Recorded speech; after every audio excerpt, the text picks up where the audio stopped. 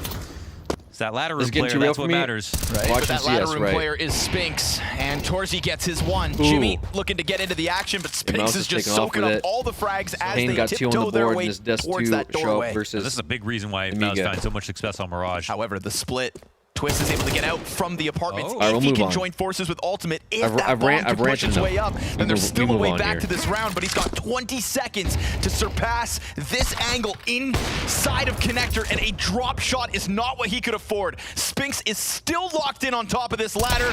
3 kills to his name, finally dropped to the no-scope, but the clock decides this one, and that is all Spinks again. Liquid's not doing too hot, guys. 14-4.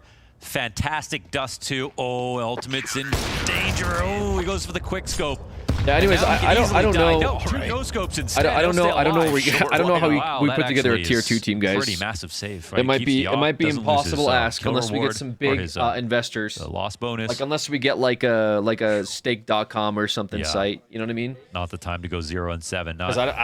Not when you're down. I'm in no position to drop. It's crazy too. I mean, different play styles, but if you contrast 100 to 200 bans a year, big signings of both these rosters, obviously bringing in Spinks is the biggest signing that Mouse has ever really gone for.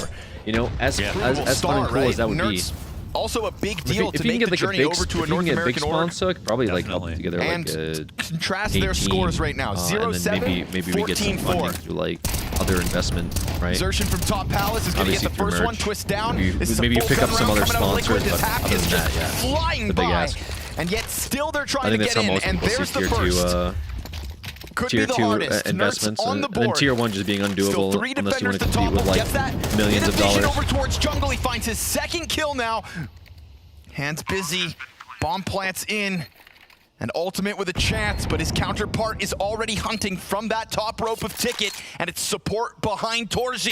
Oh, missed shot from the Hungarian, reopens this for Ultimate. He's on the prowl, hits him for 90, tags him. And this is such a much-needed clutch from Ultimate, denied as Torzy gets the better of him in the end of that head-to-head. Barely legged him. 8-1 Mouse, the winning ways don't stop. Yeah, they need a little bit of what Spinks gave us in that 1v2 coming up Connector to just make this half competitive at all. I mean, you're just turning on the TV right now. You're seeing it's 8-1. You think this game is over and Liquid don't stand a chance.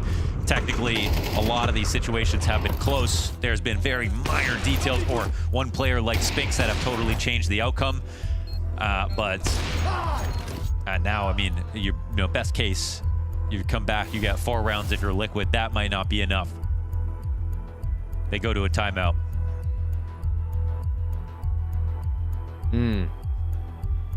Yeah, this is looking real rough for Liquid, guys. I hate to break it. but it's not looking too hot at the moment. They are struggling. I'm not mad at the approaches. I think the round that they want to go B, they don't know who's in ladder room, but if it would have just been Spinks that they had to fight off, they couldn't get through him. And then Jim Pat, who was in B, trying to defend. But these last sets of the day? Yeah, no, we're watching the last games of the day. Both games are 1-1 tied. Loser goes home. So we're going to watch two people advance to play tomorrow best of threes. But we're also going to watch two teams going home. That Maus are seemingly going to win in this series. That such a Mirage specialist, you know, for his whole sort of short career so far, even when he was playing on ends. Rare treat. You can say that for Nerds too. Watching him with an op right now. Will that slow Spinks down a bit? These are our limbs, yeah. Just waiting for anybody to show limbs up top middle, but still stuck behind boxes, letting the smokes go down first. That is a rare sight, but you know what? You don't have to move much when you're in ladder room. He's going to stay here. He also doesn't have to ever unpeak, which is nice. It's just crazy to go 15 and 4 off of rifles, dominating with the rifles. Then you put him on an op, and it's one of the few rounds where he actually gets nothing done. So he was just suffering from getting bored, it felt like. Looks like Maus put a muzzle on him. Now all of a sudden grouped up inside connector. It's okay. Primary offer could still save it. Might have to now. As all three remaining players of Team Liquid join up inside this A site, Shuhei remains, keeping Torzi locked into the corner, gonna make sure he's not allowed to exit. And so we put Jimmy in a clutch. And this is where he does good work. 1 kill already, looking for the con play next. Too hard. And if there's somebody over towards site, so be it. Yeah, Shuhei takes control of the situation yet again. Closes out. Can we watch Team Liquid get a second? Can we see if it's the jack on the box peek of the guy walking down mid that killed Spinks? It's possible he was aiming for Delpan. Or was it? Yeah. Yeah, he was just aiming for Delpan. That's really nice frag. It's another multi-kill moment here for Shuhei, topping the charts for Team Liquid. It's not where he's supposed to be, but he'll do it if he has to. Nice. That was a feature of him on Maus back in the day as well. When they would struggle, sometimes you get those Shuhei top performances. Trying to wield it against them and continues to tear it up. If nobody else is going to step up, then Shuhei will. 12 and 8. No kidding. There's one guy playing to win. It's him. Again! Wow. What a monster. That's all of mid, one by himself. Jimmy will supplant Spinks' position over in ladder, but now the oppressive smokes come in. One inside of connector. He gets some info back. He'll die. No one there to trade it, actually, somehow. Yeah, there's an opera top middle. Ultimate gets a chance to trade because Torzi decides to take a step out through connector. And Jimmy can't control it inside the windowsill. Okay. So another round set up for success by Shuhei. That's why they signed this kid for his fragging. Oh, yeah. I don't think so, brother. I think it was That's what Liquid needed all the time. Just another fragger. Yeah. Ah, okay. I think they needed an IGL. Signed like 6 new in-game leaders in a row that they were bringing him in for that, no? Nope. It's just, that's what it seems like. But that'd be too obvious, too easy to figure out. Because Kerrigan, when once asked about his Counter-Strike Dream Team, said he'd replace himself as the leader with Shuhei. Because of the fragging. Oh, it's because of the fragging. The calling's the same, right? Oh, surely. Well, it's working. Excuse me, Shuhei, yeah, I was unfamiliar with your game. Calling this T side. Finding a little bit of a struggle here for their CT side. He just keeps hammering himself against these mid setups. Doesn't matter how many bodies are in front of him. Shuhei continuously now plucking players off catwalk as well. And if there's anybody in these Liquid jerseys in the server that wants this win, it is Shuhei. He's had one outing versus his ex-team. The shocking roster change that came at the end of last year was Shuhei departing Maus. For Brolin to become an in-game leader for the very first time. There are roster changes where we say, okay, you get replaced by another star, but to be replaced by an unproven entity, how's that feel? It's got to feel terrible. He knows these guys, he knows how they play, and he's also just committed to signing to Liquid. So you don't do that unless you're sure about the team. And well, 4 rounds was the best possible outcome for Liquid. They might be able to at least get that, maybe. Yeesh. But when push comes to shove, Maus decide to push harder. And it was looking like they had bottlenecked Team Liquid at the top of middle, but they get away. The attackers, that is.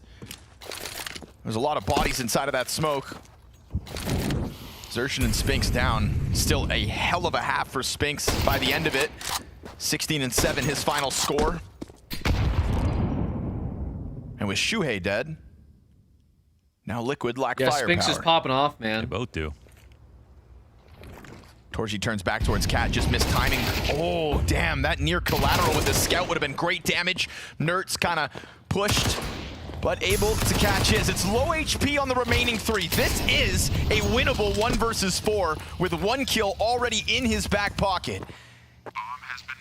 That Ops got good vision from up in the apartments, but it's in the hands of Twists, not a specialist. Connor, don't tell me this round is winnable. Brolin trying to just peel that Opper off of the apps, waiting for the smoke to fade, and then it's a Hail Mary attempt here from Brolin, not working with a kit. He's gonna get the headshot onto Ultimate. Incredibly low health for these 3 last players. And so Brolin just continues to try to push his luck up against the bomb. Again, no kit, and that's gonna spell disaster for him. 4 rounds for Team Liquid. Shuhei drags them over that line, and they finish this half with 3 in a row. That is hope. That is some hope. That is definitely hope. Definitely some hope here from Team Liquid. 8-4. Definitely winnable still. They're switching to CT side. They might be able to do something with that. We'll see. They'll have double orbs. Right now, Khan should go to site and Zwei should take over mid to B. This is a kill. Yeah, Xanta didn't fall for the bait. Oh! So that's the nerves. Yeah. All right, well, I don't think they know about the double ult. DGT beat him last time in the same kind of duel. How is he? Oh. Yeah, X-ray toggle's perfect here. Oh! Did he look his radar? Yeah, I don't know how he saw that. Asleep at the wheel. Nice shot. Should be punished. Turning the flash actually cost him. There was a momentary timing to punish on Khan, but forced to turn away on that team flash. Well, if Davides thinks he can walk out without an there were some good games, yeah. Position because Khan, the primary op, has got a kill now over towards middle. He's going to be sorely mistaken. Definitely some games worth the watch. Especially if you get baited in, you're going to see Lear on the jiggle or the nade trajectory, and then you walk in. Perfect. Baited. They're going to try and save, but Xanta's already behind them here. He can deny everything. Ooh. He won the fight at long, and now he gets to deny these rifles. They're peering back from short. They might just want to stay here for the save, but as time gets lower, if they go down after time, this is going to sting. This is going to hurt, Chad. 5, 4, 3... Oh, just before the time as well. Well, they were kind. Nemiga. That is very generous of you to give them the loss bonus. That could have screwed the rest of this half for them because it's now 3 consecutive rounds. Pistol, rifle rounds, 5 out the gate. On map number 3, it was looking very strong, looking like a landslide. But Nemiga, I don't know what the conversation was, but I'm glad that they found their fight. They're not backing away from duels. They're staying jarring. They're getting aggressive. And now Khan's starting to hit a couple of nice shots, necessary shots. Oh! Okay, yeah, so's NQZ, though. What the fuck? Okay. Khan cut down out of the round right at the start of things. And crazy shot. They can't afford to slip up here. What's the other game score? The other game score is 8-4. 8 for Team Mouse, 4 for Liquid. I don't think he was spotted. Xanta plays this very much backing his individual aim, and it's been rewarded in the last couple of exchanges. More bodies to come over and try and flush him out. So Xanta, you could get to farm them up here. You have the shadow advantage in these duels. Yeah, he doesn't also want to give away a way back in. So that sounds heard by Xanta. Doesn't even throw his smoke. He's happy to take these duels. Okay. Now perhaps he'd like some help. Flash will be thrown to delay the... Oh, and they chase him down, but he does hit the reaction headshot. Leg into risky. Leg. Forced down will have to be respectful. NQZ can hit these shots if you give him the opportunity to do so. Partners up with Snow and just a Desert Eagle. Ooh, wasn't far off on his pre-aim. And down they will fall. So that is a real run from Nemiga. Bring it just back. As it looked like Pain were going to run away with this T-side. Making it competitive, man. They're not letting him run off with it just yet. Those final 3 rounds. It's a weird scoreline because you look at it and it's just, Mouse will be happy. It's overall good, but there's something about winning the last 3 rounds of the half to close out where Liquid are also going to feel pretty good. Now, it would be lovely to split pistols. Since we're here on map 3, Liquid won both pistols on last map. It was dominance from Mouse back on Dust 2. Without it, it feels like a sure thing that Mouse will close out this game. But even if Liquid win it, it would only increase their odds slightly. Mouse, they love Mirage. Now they just have to prove they can be consistent. Ultimate. Clean shot from Ultimate. 1 bullet, 1 kill. Liquid on CT, Mouse on T. Twist. Just laid down lead inside A site. 3 rounds to finish off the first All right, this is looking like a game. And a pistol Wait for a minute. CT side. Now Wake we're up. talking, Liquid. Wake Now up, we're actually everybody. talking. Wake up, guys. Go map to map. No one knows This better is than looking Mouse, like a who game. Got 13-0'd to start off a best It's of 5 not versus over Vitality. yet. Came back and won 2 maps in a row.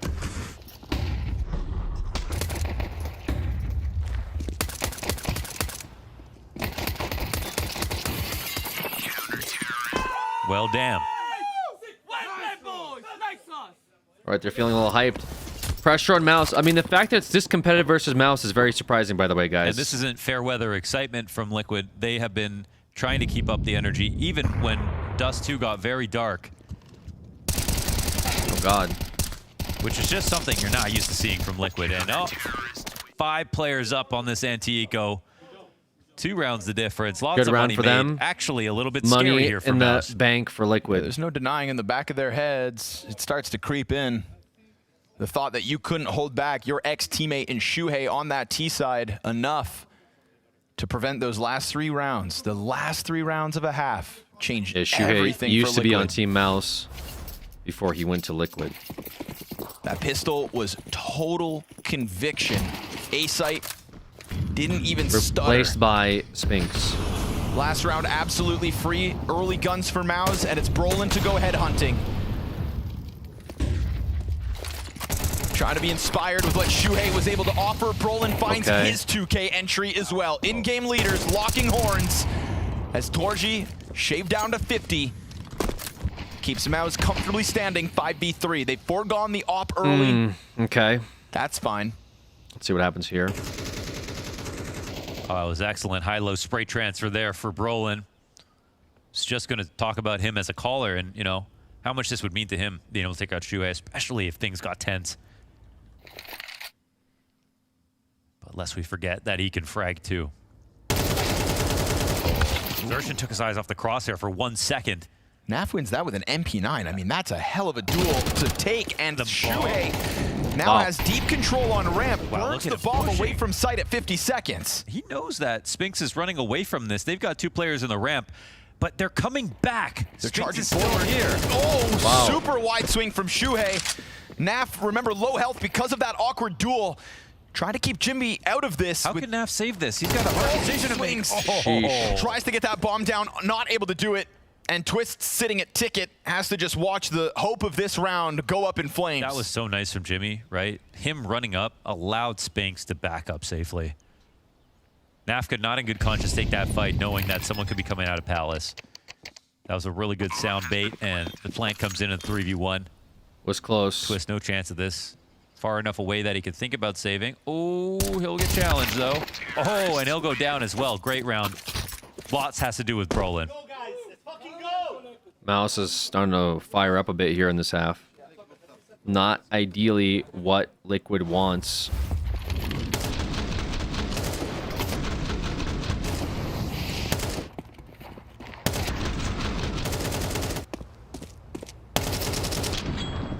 Nice, boys. Fucking go, guys. Let's fucking go.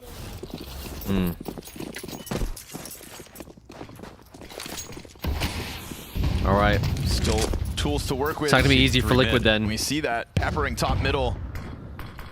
But unfortunately, Mouse won a mid at the exact same time. So they've got no A-lurks, no B-play ready just yet.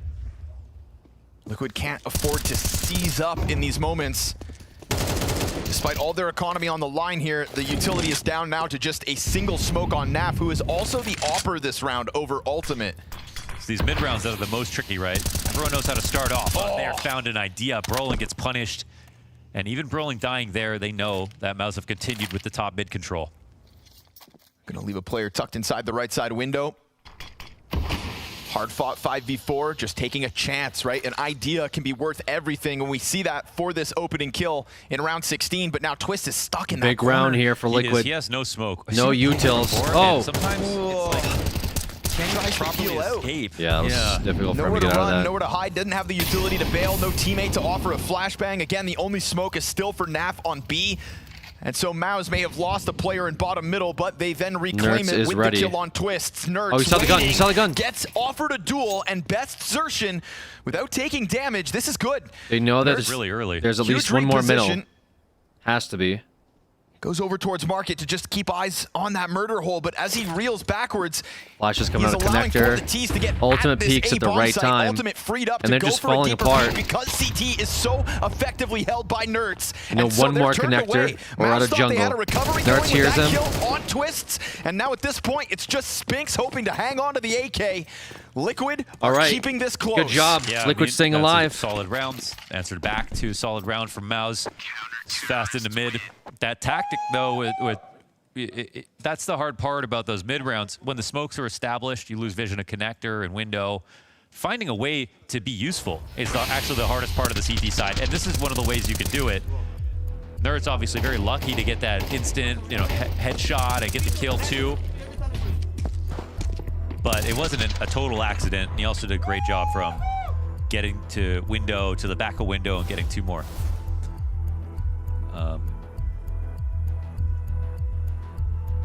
Might as well have to talk about this as we get into the final rounds of this match, and Liquid will have 1 timeout afterwards. It was surprising to see Xertion go for the lurk right away, but I guess equally, I think, for him to see Nerds waiting for him. There just wasn't a lot of pressure on connector, no A-ramp or jungle lurk or anything like that, so.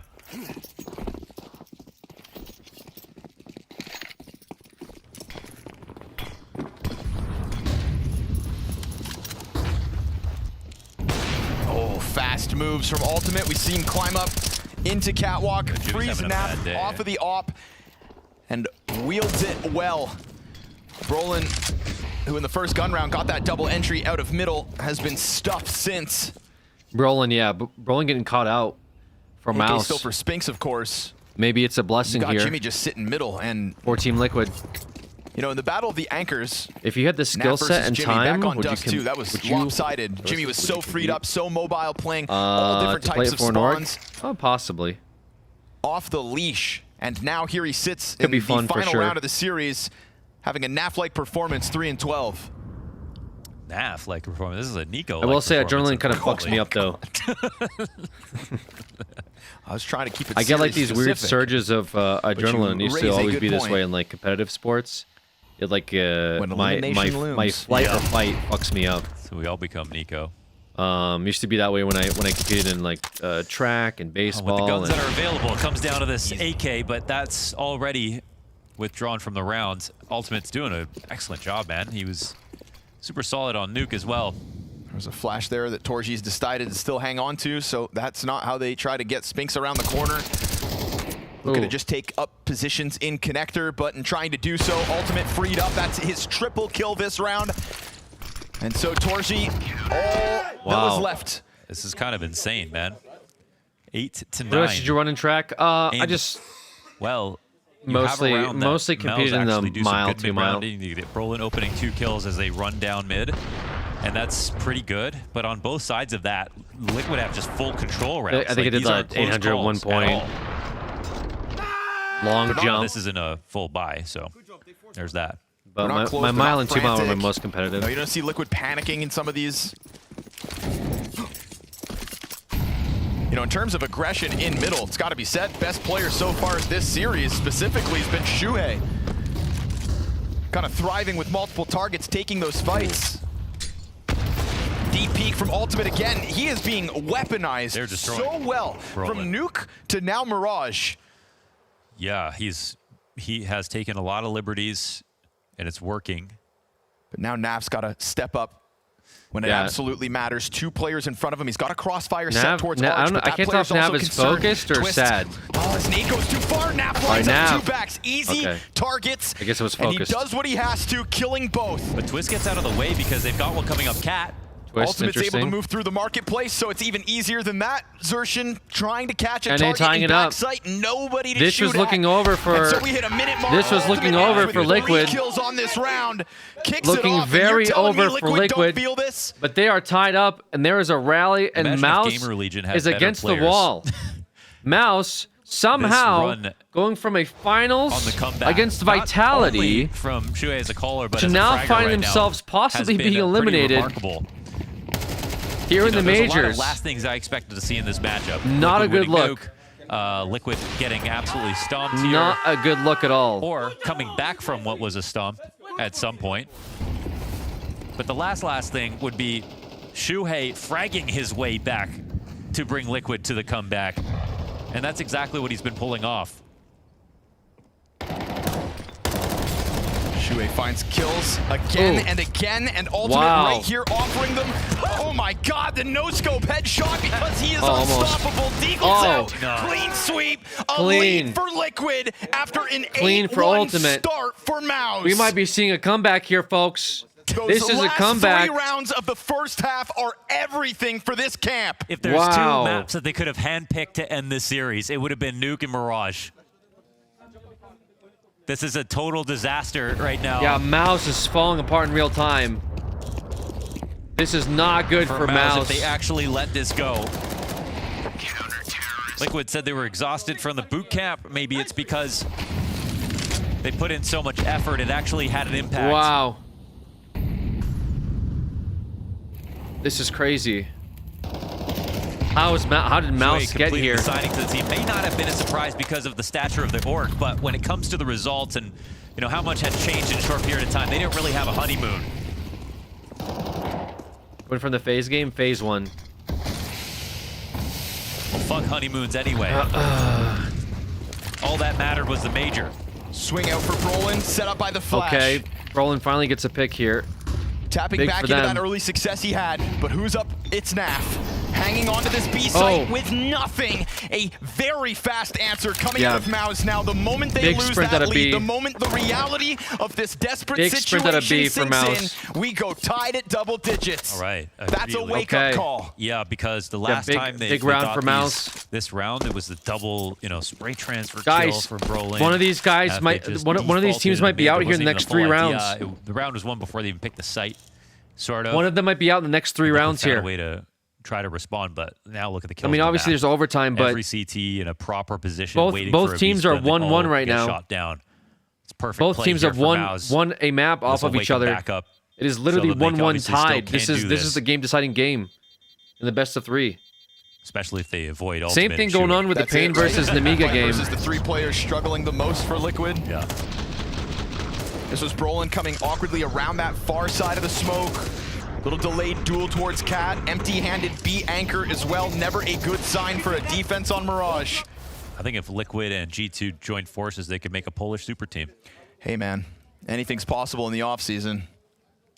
Pretty wild. Time for everyone to get focused. Full money on both sides. 10-10, map 3 for elimination. Ultimate trying to hit that sneaky kill out of ramp, but they're not giving it to him. This is Mouse is looking for a mid take. Challenge bottom. We do have somebody who's running out. Twist is running up mid. Again, just missed timing. So many times here. He's going for the fight top middle. Actually, Ultimate! Oh my god, what a kill! Let's go back. And he gets away.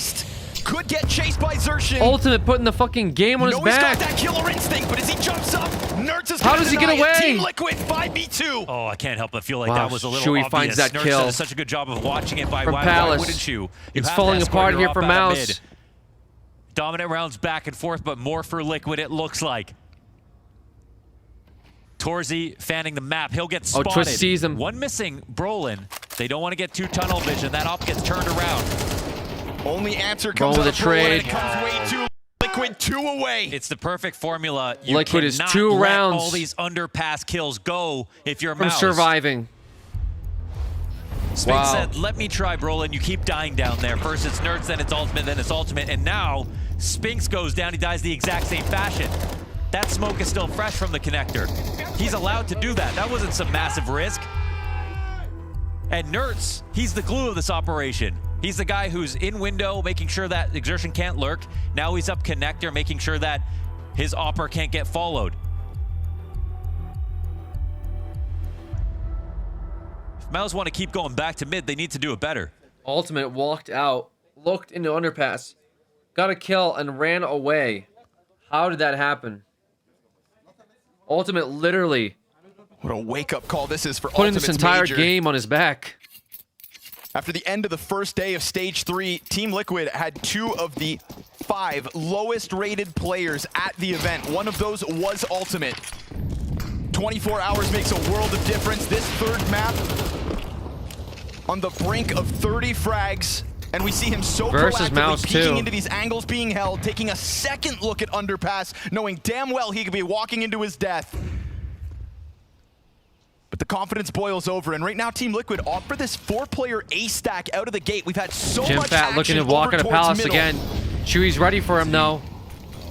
Nerds is inside connector, given a gift. Nerds! Assertion will be killed. A free kill. There is no entry coming out kills for Mouse Chewy. Jimmy gets a chance. A very important kill for Only Mouse. his 5th frag of the map. Spinks is already in Spinks connector. Is locked into this corner of connector. If Nerds over peaks, he's dead. Keeps his eyes on both windows. There's still a big pinch happening here on A. Pressure right now. Twist is stuck as they're coming up connector. Nobody ramped There's though. some decisions to be made, but there's still 3 players Ultimate here ready for the CT side. for the push. The split is no doubt in position, but it all boils ready for down the to the utils. timing, to the trigger, to who hits first, and There's there one it more is. pick in window. Torji catches it from middle, and with Nerds gone, Spinks feels like he's got space to get around connector. Ultimate finds that is shot. Everywhere, and Twist continues to tear up Ultimate. the other side of this bomb site. He has it's to now hold Ultimate this. on his own. Naf's gonna be the late arrival. Biggest Torji's kill still for Jim. floating that bomb out towards Biggest mid. kill for Jimp in his life is coming up. 30 seconds, and he gets it up into jungle at the very least. Double Naf up setup prying eyes for into Liquid. that A site, missed chance. Flash over top of connector, and he's gonna blind Torzi. Ultimate Big shot from continues to hit Ultimate. these critical shots. Off versus and off. Torzi's pinched. 15 seconds. 15 now. Nap isn't peeking. How does he get out? He's getting He wall does banged. it. 12 rounds. Team Liquid. It's a total collapse. 3 ops in the end, wandering around looking for their opportunities. Let's fucking go, boys. Don't get silent now. And Torzi's still just trying to wake him up. He tells them to get focused, but you know what? They went blank for a moment when they were walking up connector. Ultimate once again takes the perfect risk. Look when he takes this fight into connector. There's no one watching his ramp. You have Twist sitting there below the balcony. They could have swung out and killed him, but it was still risky for him to try to do that. But that's what he's been doing all day. They're trying not to get too excited, but after this comeback, you can't blame them. Finally a missed shot. Oh, Hearts Rolling pounding, gets the starts pick to feel on real Chewy. here if you're Liquid. They need one more on the board on here. Top of the stairs, hoping now he can They hold need off one this more. site on his own because it feels like they're coming. They throw caution to the wind, and Mouse hit this hard. Spinks has got that entry, but you still, yet again, Ultimate. have Ultimate on this position. And as he tries to pepper that planter with util, Go for the setup it's gonna smoke. be Naf to try to come and help out. Damage done on desertion doesn't make this any easier now for Mouse. Their major is on the line. no way he hits this, right? He's waiting, and if he pops up again, it could be. He allocates Naf to it instead. The rifle to hold him back. He's still just trying to scour What is it, but Naf no doing? movement Naf needs to any hold this with longer. him. Hoping instead the connector player locks this in. Finally, the bane of their mirage goes down. And so Naf and Twist to join forces. Time is ticking so fast, though. They gave Ultimate that chance to catch an opening, and instead, Mouse close in on overtime. All right, round 24, baby. Mouse fight back. Wow. And was it Jimmy again to get another kill in this spot or not? Because he was so key that last round when he came out of Palace to make a chance possible. Spinks, Liquid needs to lock it in for clearing one out more, man. into connector is massive. They gotta So lock one of it the in. first times they've actually just tried an early Liquid needs timing one to get out of more the to ramp s- to and around survive. the stairs. They cannot let That this round go to was very overtime against expensive, though, Mouse. For Mouse. I think that Liquid Mouse will be able to see cannot the let money. this go They went into search for that overtime. last kill before time They was up. should not let this We go got a back overtime. down on Zershin. We're talking about 3 Galil Huge here. B It's rush. going to have to be a light idea and fast. Huge, and insane Affly B rush. Looks like he'll be No tested. clears are 10 happening. Kills for him. Could not pass as an anchor on Dust 2. Naf, Now he doesn't have biggest a teammate hold of his close life. by. And there are 5 Biggest hold of the guys tournament coming in out his here for direction. Naf. It's his Good roughest nade, season. smoking And it's off. the round with more pressure Can he than call any this? other. He can't afford to go down with Kills nothing, one blind, so he'll gets in get the smoke. better of the He entry hears them. and finds that wrap back around. One more. A classic Naf moment at a critical moment as well. And as Nertz looks Ultimate, can he get one more? There's that contact over Bomb is going down. You've got Shuhei waiting for a chance. 3 versus 3. No longer busy. Bomb planted. 2 versus 3. They've got their teeth sunk deep into B, despite Naf's best efforts. 30 kills on Ultimate's scoreboard. He will charge that off into the pack, and at that moment, Mouse bounced back. Wow. It is nothing but a ruse. It's a resurgence led by Torzy. He called for focus, and they find it. It was the one idea that they could pull off with low grenades, with not the right weapons. Nafly gets 2 kills on the hold, and even with that, they survived. Spinks with this final peek. I feel like this was the nail in the coffin. It was so beautiful out of him versus Shuhei. It was the last chance he'd be able to fight with Cat. Fight looming soon. And Torzy told everyone to get amp last round. He said he was going to bring more energy today. Well, Mouse. It looks like it's paying off. No, Liquid, don't do that face. Come on, guys, do not. Listen, we can't be doing that. We can't be doing that. This is a huge resurgence for Mouse. Again, push onto the ramp, and it's very successful now for Mouse. They get 2 for 1. Oh no, Liquid's already losing 2 people here. Gets out of there as well. Perfect. Ultimate with a 30 bomb. The struggles on this T side, just hasn't been able to get entries. He'll catch one at the entrance Ultimate's of still Con. working. We do see a Sphinx lurking Palace. It's even though it's 2-on-3, they know Ultimate is on the A site. They know Naf anchors B. So Mouse, how do they figure out what the better site to go to is? And where will Liquid Well, gamble? Opera makes more Looks sense. like the lean is in the direction of the bomb. I've got Torzy, who's not going to hear anything for some time. So there is a moment where they're going to be patient. We know that Mouse like to pause. But a rotate here from Naf is actually really good. The full commitment is about to come in. 2v3 on the A site. Who's going to get a back turned? That's what we have to watch for. But they're not going to expect Nafly to be at ticket after they know. I mean, these pauses have been fruitful for Mouse in the past, but this Shadow? one... Oh, this one lets the CT join forces. Wow. This one, Ultimate gets into the action, and Naf on that off brings it back. No, Ultimate. With the AK. Brolin's time to shine. Oh, baby Brolin. He saves the day here in overtime. Ultimate. Man, that was a close call. Oh, my God. Seeing Ultimate on the rifle and Naf on the op. That's an atypical situation, and it nearly pays off, but it's the numbers in the end that matter the most. Oh, my God. After the A-Ramp trades came down, Mouse stayed up a player every single fight. Look at a possible match point here coming up for Pain. Liquid will use theirs.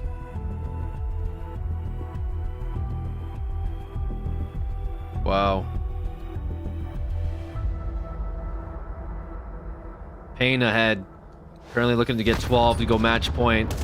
They did some new stuff. What was successful to get into overtime. And Amiga having a hard time staying alive. They were faster up connector. Xerxon was just dying in the mid-round, trying to get into window, get into connector a little bit later on. Nertz was following, so they said, let's do that, but a little bit Liquid did sooner. win nuke, yes. And now we're in overtime for Mirage.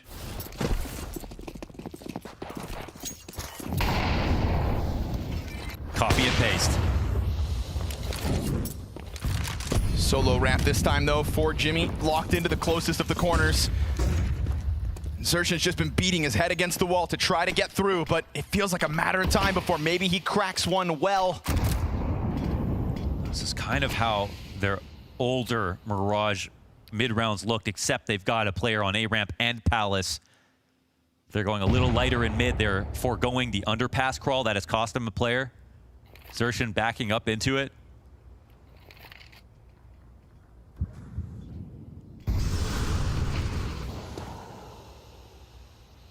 It's a familiar flavor, but with a twist. Pretty crazy, man. Nertz just locked into jungle at the moment. As long as that connector smoke stays up, he's not worried about the walkout. Jungle player's the most important CT on the map. They're going to take first contact versus a lot of fights. Xerxon couldn't get the better of him. Another great flick. That's Ultimate 33 and 13. Knows another player's in that connector corner.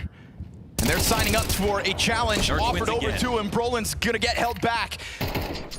Spinks catches the Nerds frag, then Jimmy's able to activate out from ramp. Now it's just these last two 8 players trying to push out, but you need enough time to go get bomb. Yeah. And that's the problem, it's burning. Yeah, Overwatched by Twist. Wow. They don't kill Ultimate somehow. This is gonna have to be a Hail Mary here. Throw caution to the wind. Get aggressive and take this out of the hands of Liquid. But Twist from on top of that bomb has, oh, hold on, not enough. Wait, there's a chance for him to get this bomb and try to plant. He's got just enough on that clock, and it's low health Ultimate. A single bullet from either gun from Spinks. Fakes it out, elicits the peek. Now Spinks has got to chase him down. No other option. He doesn't bite. Ultimate will not get tricked. No play to win.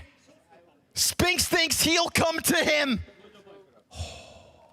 That clutch goes up in smoke. 2 kills deep, and Ultimate holds his nerve.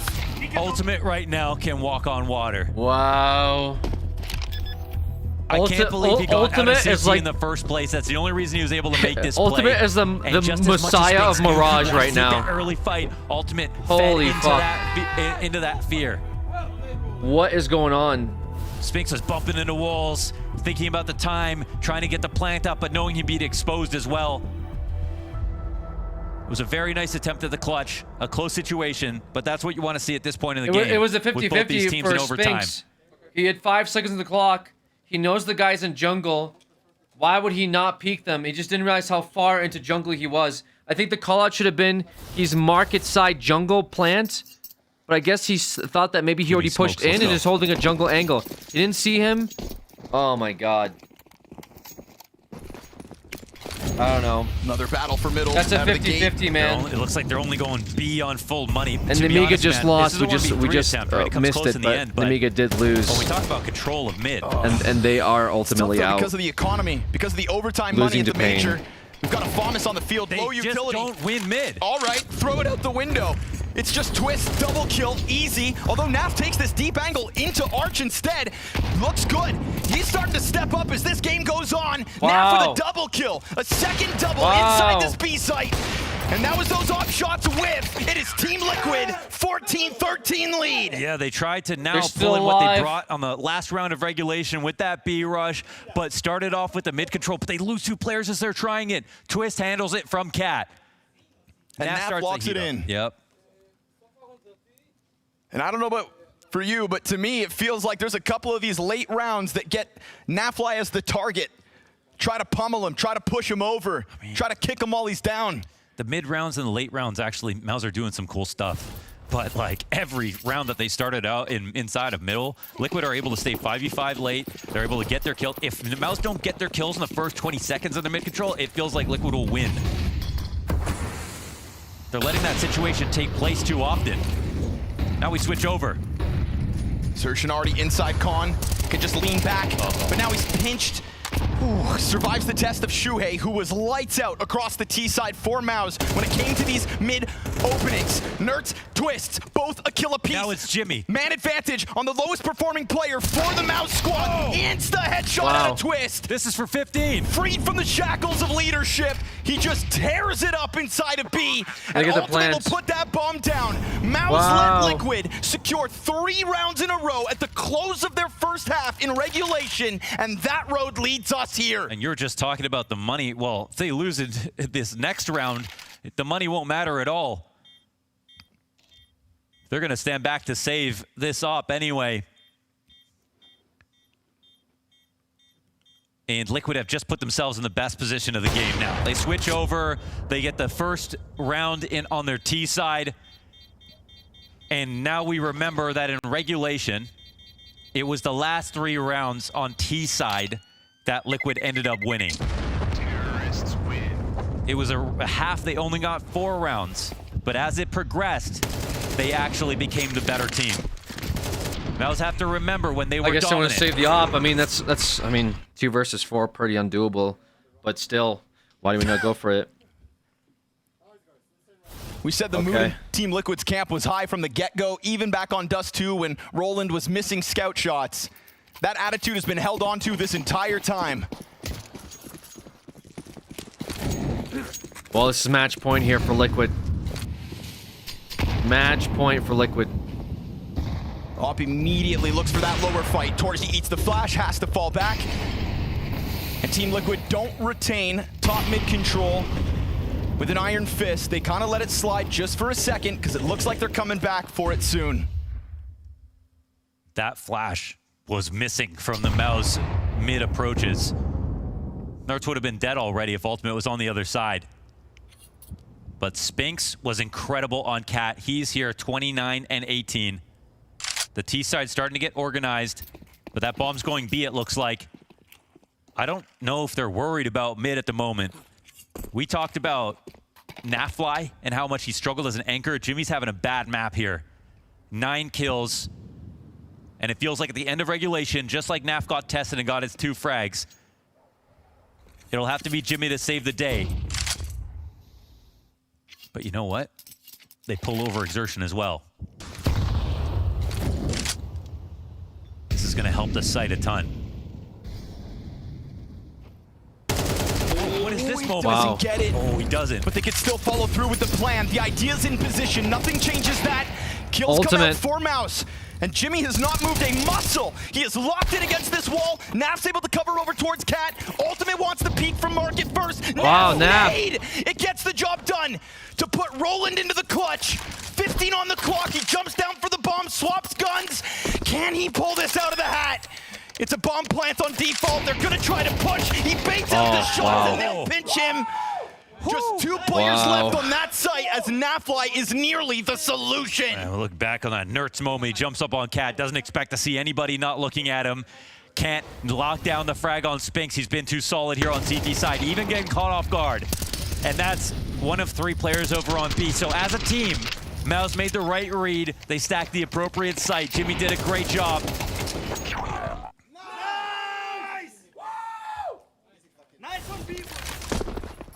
And they officially bring this game back. Whoa, Roland's alone. This is Mouse holding their nerve in the face of elimination. Roland's alone. He's alone and he's dead. They're not running just yet. What's this setup? They're immediately going back around through spawn. Torzy, it's an emergency moment for him. This is where Ultimate did all of his heavy lifting. And now Torzy, the counterpart's got to do the same. Utility makes it awkward. He offers up the angle. He puts a smoke down in front of him to create some ambiguity, to pop it open to challenge, but his teammates are dropping like flies. 6 consecutive playoffs throughout this season for Mouse, all while Shuhei had to watch from home, and they will continue to fight for it at the major. Because in the blink of an eye, Team Liquid's hope of closing in the first overtime disappears. You had an open sight, and now all Nertz needs to do is kill the last 2, but that's too much to ask. It is all fight from Torzy. Yeah, man, Torzy, he eats that last flash before he throws his missile smoke, and it didn't feel like he was gonna have the same impact. Double OT, folks. Double OT, man. Takes out Shuhei first on top of Tetris and then makes it. Seize the day. Oh, an absolute show. What a final shot there. That one's to stay alive. No one's getting eliminated easily here at the major.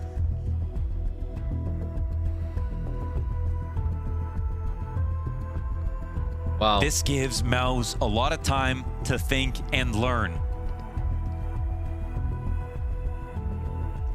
And I never thought in a million years I would say in this Mirage game that Liquid are tactically playing better than them. They got better setups than them, but they do. They've been better at killing underpass when Mouse have tried to take over mid-control. They've had more good starts on CT side every time that Mouse are trying to attack them. Exertion has been erased. He's the most important part of taking connector control. Nertz has done better than him. Come on, boys. We love these fucking games, yeah? Yes, we do.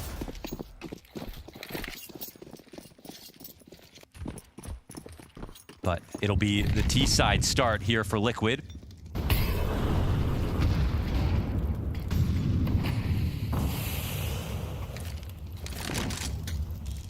This is where Mouse were at their best. Double overtime. Liquid versus Mouse. I mean, this is go big or go home, guys. While we have a second, go man, big that or last go home. defense did look sketchy. The solo Brolin hold with the peek from Sandwich. Yeah, the game could have been ended there if not for Torsi. That's just a matter of fact. So side switches. That's the thing. Liquid, they won barely any rifle rounds in the first half. In 3 rounds. They won them all at the end of the half. They clearly had more to show. Liquid is on T side. Situations. On red. Mouse is on blue side. CT. Shuhei, let's see if he gets pushed. Yeah. Oh, Spinks heard it. There to trade that. Spinks set up early, stopping back. Nerds lets him know that he's down here. That's going to keep Zershin kind of floating bottom connector. Very risky for Nerds, but he's got his teammate at top mid. Oh, he could have left. Nerds. That nade gave him the timing to leave. The frag grenade from Spinks was the open door for Zershin to get up into connector. He might get sidelined here. Oh, he just barely got out of dodge. I don't know if Twist saw him, but it looks like he's laser focused on this position. And Spinks has been phenomenal. One of the sickest individual rounds last. But this is transforming into an A play. They've got a connector. Oh, wow. Tries to slide out. Down. Twist gets the kill over towards B site. Meanwhile, slide up through Con. And all the entries going well here for Liquid all across the map. That was so hard to read. The tug of war back and forth is going to leave them scratching their heads. They are on the wrong bomb site. It had all the makings of a B attack. Torsi runs in, ultimate hits his, and now it is across the board. Hits the a shot. Success story to start OT2 for Liquid. No way they pulled that off. And how many times do you see Spinks inside of ladder? If we counted the rounds in this game, he didn't get a kill from ladder. I don't even know if there'd be any. Even that last round where Nerds caught him at the top of catwalk, outside of it, he still got the kill. Yeah, Spinks opened it up for them, but it was just not enough. Pretty massive impact. Again, Shuhei dies at the top of mid. Nerds should not be able to get out of underpass.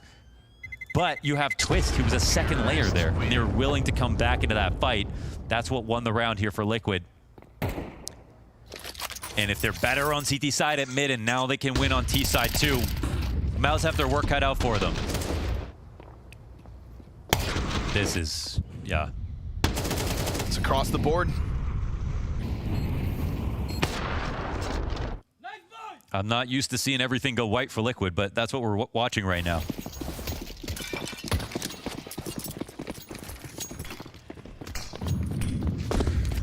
Torsi drops. This is different. Brolin alone again on the A ramp. They look like they're going to come out pretty soon. Okay. Ultimates with the pick. This time Torsi's nowhere to be found, nowhere nearby to save this. And you can still see the scars of Torsi's last time holding this position. They're worried that he's over there. It's not the case. They try to go for that Brolin solo Ultimate is on fire, with no man. real support, but as Team Liquid kind of stall out and slow down, it does give timings over. It's just not in the middle of that push, which means bomb planted, something they couldn't have achieved last time. In what could have been the best chance to close, Liquid given extra space. The last thing Mal should be offering over. Utility comes out from Ticket. Ultimate loses his line. Zershin's gonna get the retake going from T-Spawn. Ultimate, because he loses that angle, decides to push his luck. Jimmy is doing the exact same thing. Twist on a good angle here. Naf finds him. Naf trades. And that Zershin flank, all for naught. That's not enough. Liquid gunning for a flawless T-side. The call is beautiful up the A ramp. Roland dying again, getting caught off guard as the solo site player. And more than the priority of getting a kill is to stay alive in that position. Oh my God. And it just puts his team to a very awkward spot. But that's actually funny. Very difficult for Mouse to come back off of this one. Heavy A ramp at some of those later T rounds for themselves. Now this also works for Liquid. Are we doing well too, Tactical? I think they gave Naf too many rounds to warm up.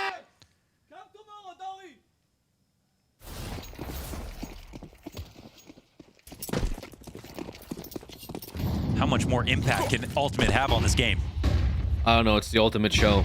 It's been the Ultimate show the entire time. Oh, I know. Twists. Oh, Jimmy almost got a barely double. Gets out of that one. 24 points of health. Wow.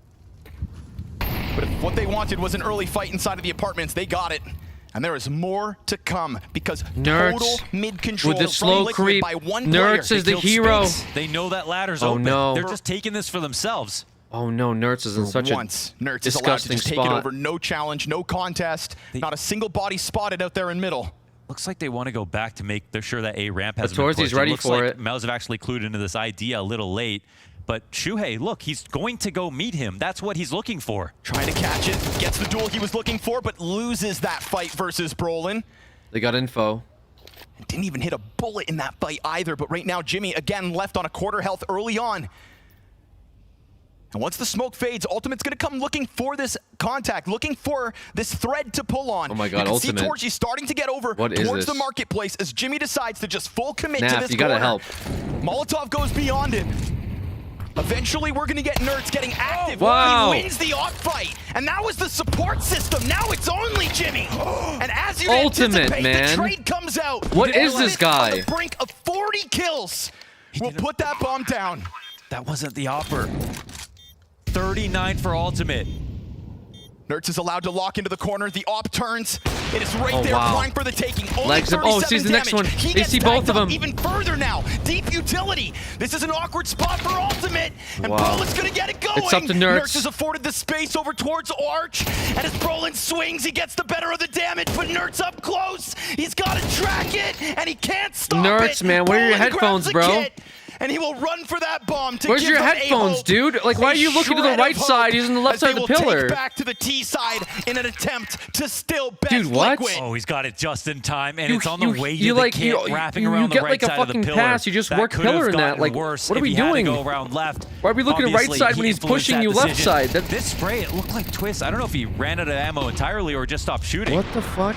But luckily, here for Mouse, they get away with it. When Jimmy Dude, Ultimate dies set right this there, I up think so good for a too, moment, man. he just Ultimate totally like put in forgot so that much there was work. definitely op that was encroaching, and he didn't see it.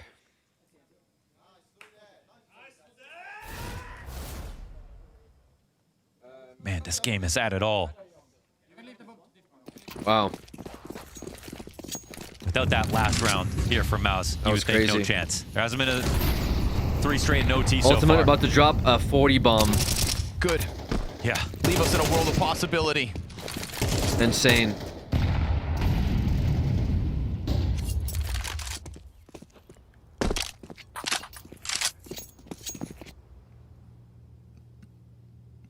There's no game that's going to hurt more at the major than losing this one at this point, with how close they both have been. Well, it's going to be one of their last games, Mouse, man. The position in OT that Liquid found themselves getting the map point first. So we got Mouse foregoing mid at this point. They've done a good enough job of not having Liquid come back to search it, but now it's a full A attack. But we got a committed spot here for Shuhei. We have Nerds in his same spot inside the window. Shuhei. Oh, just barely misses that. Ultimate's wounded. Bad spot for Shuhei. Fast Palace pop. They're going to try to just barrel down Ultimate into it. And Ultimate, with a 40 even though he's bomb. low health, will still continue to make them show. Ultimate! That is a gnarly repeat into his kill. Whoa! You want it? Come get it! Ultimate finally dropped at the hands of Spinks, who is the only player to surpass that 30 kill Sets count, his team barring up. Ultimate, sitting pretty 42 Can they follow up kills, off of it? and 3 of them 20 here seconds in left. this round. They have this to critical plant. moment to get that 18th. And as they cross that open road, You do not need to they peek. look for You their don't plant, need the to recovery peek. in full effect. Twist pushes out, and Mao's still with other ideas. Oh my, they are fighting an absolute titan at the moment. I can't believe Ultimate can have that much impact from Ticket Fucking God, in bro. that spot. He swung into Apex. That is a guaranteed Why, headshot bro? angle Just that you fucking play hold time. versus uppers, whatever. Because they have to hit you in the head, and it's a wall bang to the dome on Torzi with another kill, and still Mouse survived it. Both Ultimate finishing gets frags from Ultimate Xerxes. kills 3 people, they still lose both rounds. 17, How much 18 more to does go this guy on need to another fucking do? overtime, Does he need to 19 drop win it. 50 kills for you to have a chance at winning this game?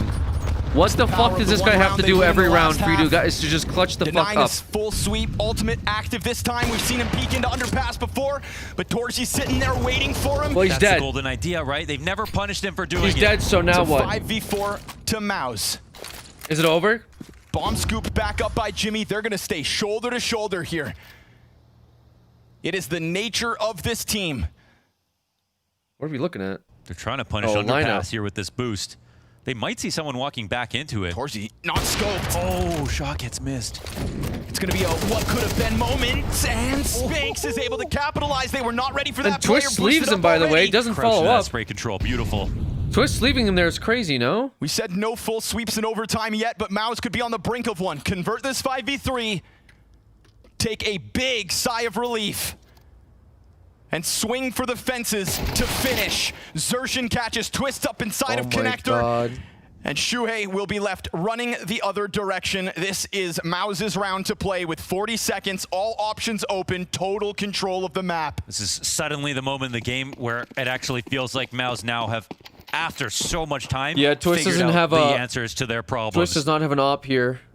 Their approach on mid was way better. They punish Ultimate, who's been having it too easy going into underpass opping.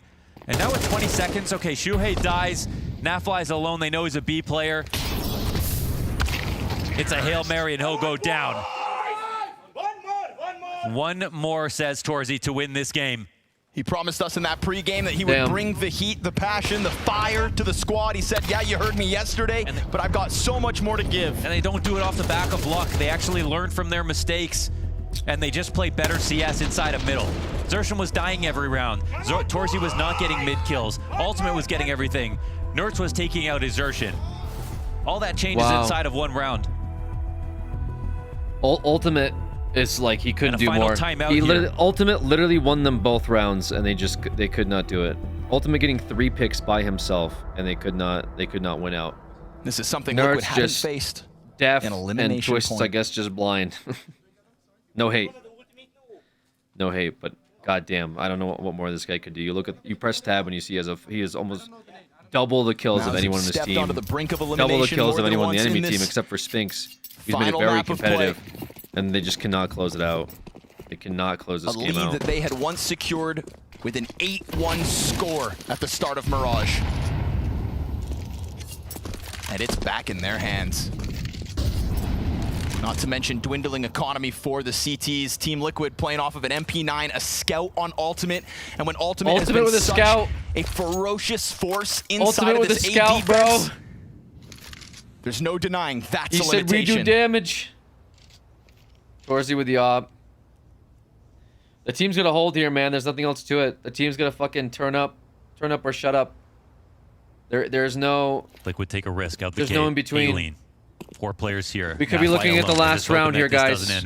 This could be the last round. Figure this out. They've got the catwalk up now. Smoke could be the last round for Team Liquid, and their run at the major. On his shoulders at the moment. It's an early duel. That's one. That's it. But we've got Bomb still back a little bit. Naf holding this M4 angle on Cat. Naf can't afford to go down. Torzy with the support. A bit of a path towards this direction, just to maybe have still options, trying to push through mid. Shake up Liquid. It's going A. They've got. There is a Palace play and a ramp play and play. Takes to the ladder, and we have Twist just locked has on this to win wall. this. Twist, he has to win this. Twist, okay. They're fighting for they have a shot. SMG connects. Twist gets a triple. Twist keeps him alive. Sits over towards the ramp. His team has gone up in flames. Twist steps up. There's no way we Ultimate again. Oh and the my scout fucking headshot God, through the wall bro. from Ultimate We from are Ticket. I have still never in it. seen so much impact We are still from someone here. playing Ticket as we have seen from Ultimate in this game. We're still in overtime. And even with the 2 rounds in We're a on row, the third and the first time we've seen a overtime. half buy forced down here in overtime. Overtime number It's a team with 3. less money that wins. Triple overtime between You Mouse can't and make Team this up. Liquid. The A stack is the perfect call from What Shuhei. is going on? Everybody played their positions well. They believed in it. Twist gets his 3 kills. That helps out a lot. Shuhei knows their system because he's the Ultimate one on the that op. made it. This is about endurance now. This is about which team has it and which team doesn't. He wrote Mouse's code. Oh, Nertz with a spray down. Tweaked it. They may have taken it to a trophy lift in Cluj. But in that final round, he's got your number. Opens it up for them. Again. I think they're going to have to do something squirrely now. They lost a player top mid. Mouse are counting on very calm mid-round situations where they had 5 up, where they were doing better. They get the first kill. There's no underpass play now. Ultimate's changed up. He's over on Cat.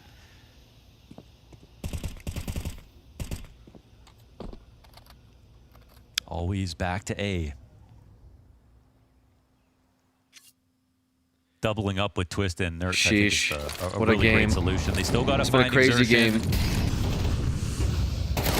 White swing straight into him. Shuhei gets smashed. Xerxin No, Nertz. catching the Twist. ball. He has had his hands full on the attack, but not this round. Finally put down by Naf is still here. 99 damage as he just presses his luck out through that jungle. What a resurgence in this one out of Mouse. There's just got to be no way. He's gonna fall back and save off. Himself on a scout in one of these halves. Doesn't see himself on a winning OT this number 3. Mouse win the opening round. They do it 4v5 as well. Wants to save the op. Slow burn. Been a very good conversion of 5v4 situations in this game. Wow. That seemed like the most important kill so far. That's crazy. The fact that Exertion is getting into it is also imperative.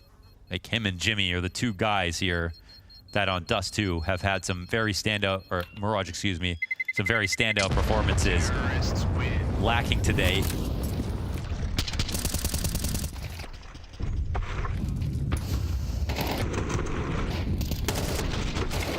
Shuhei really thought he'd get away with that. Wow.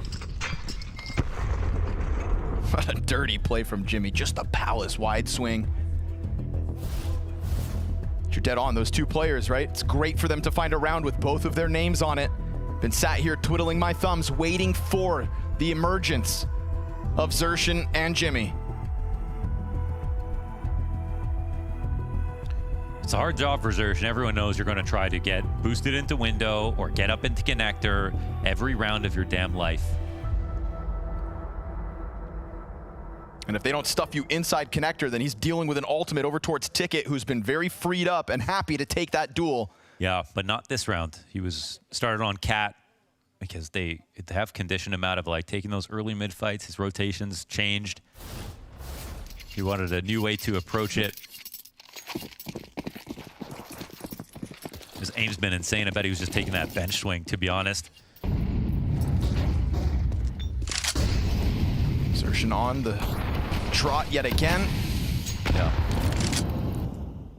Already on the brink of connector. We've got ultimate scoped up on that ramp.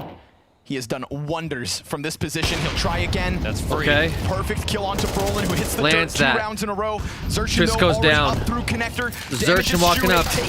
Oh, Nerds with a follow-up. Good follow-up. Ultimate misses. Spinks gets caught. As we do lose that Naf versus 2. Ultimate going down is not good. He gives himself a bit of room to work by killing Spinks first. Opens up his route, but look at this post plant from Maus, opposite sides of the bomb site. And it's a plant on default, which means this is not for Torji. If he misses a shot uncharacteristically, then that CT could cross, but a lock-in's what he hits offers. that. That was a must-win 1v2. Why? Because now 2-0 for Maus. Now money trouble here for Liquid, and they haven't had to face it this early. Foreboding signs that they've seen this and been on the receiving end. Well, 2 straight in these OT halves. Double connector setups not working out. The longer the game goes on, the more experience these guys have together than Shuhei has calling for Liquid, and they are learning and adapting extremely well. It's a Maus core that's been through hell and back. Maus wants to slow play this, Maus going back into slammed its head against FaZe for an entire year with Shuhei at the helm. Ultimate in apartments, though. Does he have this read? If they go into apps, it's ultimate. Maus had to make on a an shocking roster move. This might be their good. Friends from the roster. This might be good for Liquid. But if Maus they and funnel, Austin have high hopes to finish Ultimate is there to this stop season them. strong. They'll have this season underpass, though. There will be a rotate here. Oh God, no. In upper B. Ultimate has to stop them. Double? Wait till he starts jumping. He's gonna hold that angle first. It's right on the other brink. Oh, he hits that. The first kill. They don't rotate. They want to push this. Over to the bench. It's a fast scramble back from Ultimate. He's looking for a second. Not able to get himself the multi-kill. Could not get more. Twist has to follow up. Twist is there. He gets himself a second. One next to market. They know. Here comes Spinks. He's got spray the through answer smoke. already. Man advantage still for Liquid. Bomb Shuey running on Cat. Tries to plant it default. They hear the plant. They're waiting for Shuey on Cat. Smoke goes down. The spray comes out. Baiting it Shuey with a hero play. MP9. He's gonna jump out and push. And it's Liquid to try to press their luck. They will get it. That one round. That one saving grace, the lifeline in OT. Yeah, I mean, Twist's rifle work right there was absolutely exceptional. How quick he Holy was from fuck. the first kill to the second. Helps out a lot that they start the op in the right position. It's a new place here. The reason they walk into this, obviously, is because when's the last time they've had an op waiting for them? Low money, no problem for Liquid once again. It will not be a clean 3 in a row.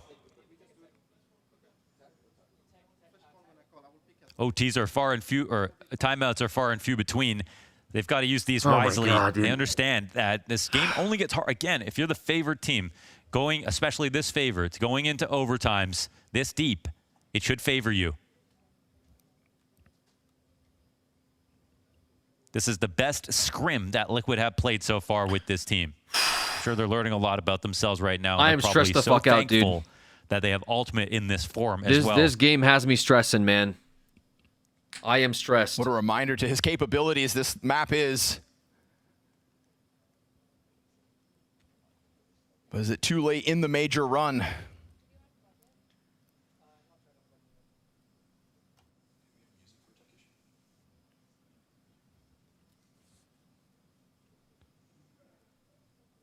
Yeah, this is stressful as fuck, for sure.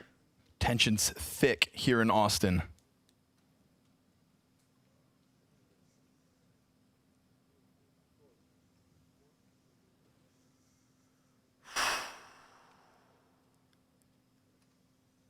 For 6 long months, Shuhei has sat on the sidelines of Counter-Strike watching as his ex-teammates and friends went on to reach new heights, to touch a trophy in Cluj. Constant top 4 finishes all season long, had MOUZ painted as potential favorites. The fact has been best of 5, if only the format was different, is what they've got to tell themselves so that they can believe that they'll best number 1. A 0-2 day. I said earlier in this series that if you're the type of person to give up, then just uninstall Counter-Strike. And I think that Shuhei kind of embodies that from a professional point of view in his career. There was such a doubt on MOUZ when they cut him, as if like this was the solution. You can do it without your captain, your leader of men, because we gave him that praise as well. Not just an in-game leader, but a captain.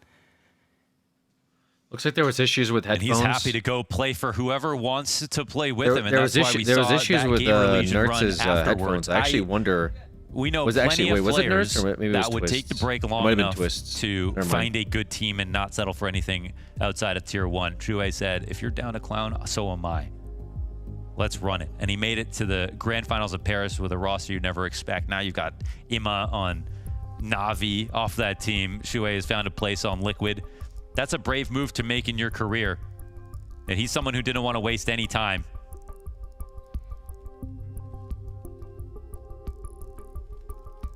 And to be honest, for MOUZ, it's also is the guy with the blonde hair Twists? Risk. I think that's Twists. I thought it might have been Nertz. IGL, who's been with you, who's been on the team, been off the team, survived without you as well. To have Brolin call, who is one of the least expected players to try to do that. I mean, from what we knew from the outside, it really made no sense for Brolin to take over the mantle. Until we saw his old gamers clip where he said, I want to IGL. Damn, he's got receipts. Tech pause is technical issue, not team to yes, correct. Just by nature of the play style as well, like if you just look at it in the server, it left us scratching our heads. And also I think the timing of the cut. The timing of the cut is another thing, because it happened shockingly right before Katowice was meant to start. It happened after the player break. After the player break. 3 weeks into January. You know, we thought the dust had settled and it wasn't the craziest of off seasons, and then shocking news. Name him Alex. Guys, I'm not naming any more of these MOUZ things. cut Shuhei.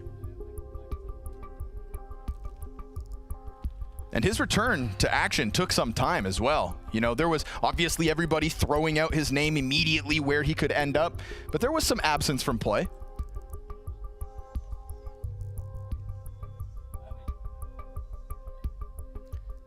But this is what Liquid needed. 100%.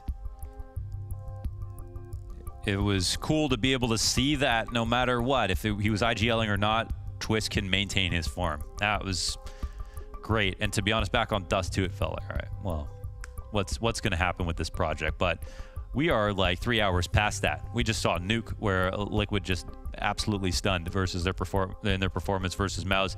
And we came into that saying, well, they probably won't win, but let's see if they can impress us. Well, they did both. And now they have a chance to actually win the series, which is ridiculous turn of events. Again, Oviedo handpicked for Mau's success.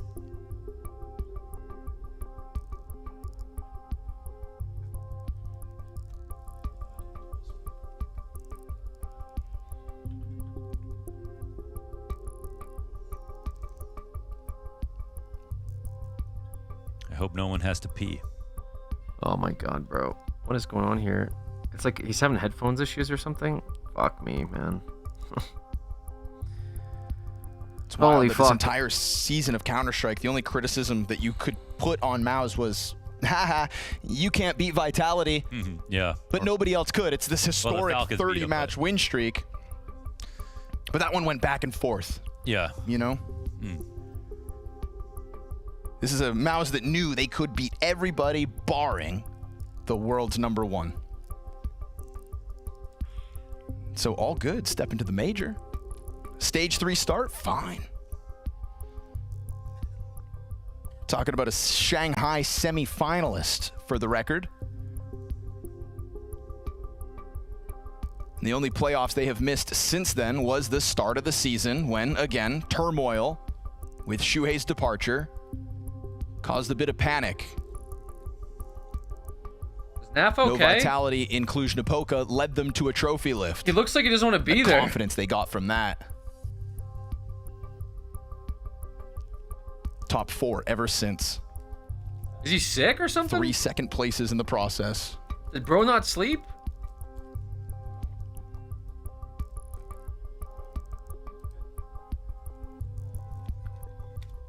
Okay, they did a comms test. He said good. Pair of buds in. He said good comms test. Are they ready to go? Christ, dude. A little break here in OT number 3. What are we on? 3, yeah. What day is it? How many rounds to win? Where are we? Like 1, maybe. Austin, Texas.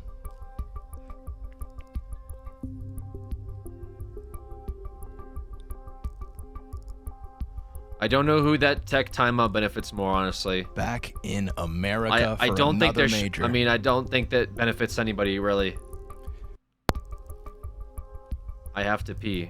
Ah, well, looks like someone does have to pee. You know, that Cloud9 spirit's out there in the air. Cloud9 in Boston, the 0-2 best of 1 start. This kills momentum, yeah, but for who? Both teams had momentum. For the miracle. If anything, this might fuck over Ultimate more. Generation. I think this might ironically be bad for Ultimate. Counter-Strike players. I remember where I was when it happened. Ultimate being on fire for a game of his life is not where you want to do a tech pause. I was on my knees in front of my computer desk, tears in my eyes, as Skadoodle TMI interviewed by Smix. I'm not crying, you're crying. We were all crying, Ska. Are they gonna allow a pee break here? I've never seen a pee break before. No one was crying as much as FaZe fans, but I saw like Lear run away at the end of a game before. It's okay, they'll get another chance, they said. Like he had to go poop or something. But I have not seen.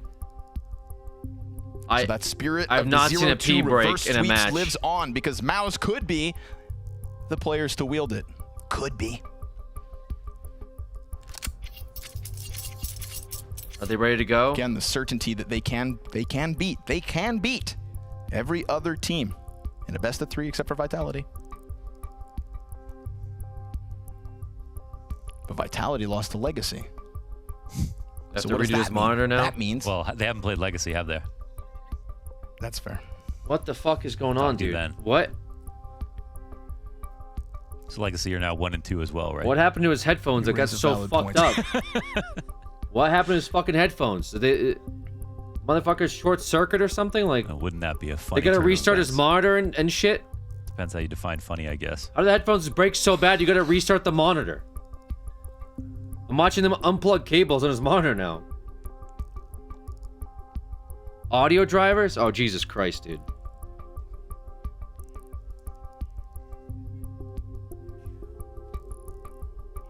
It's like Twist doing some final checks. They bring their own PCs? No. No. Bro.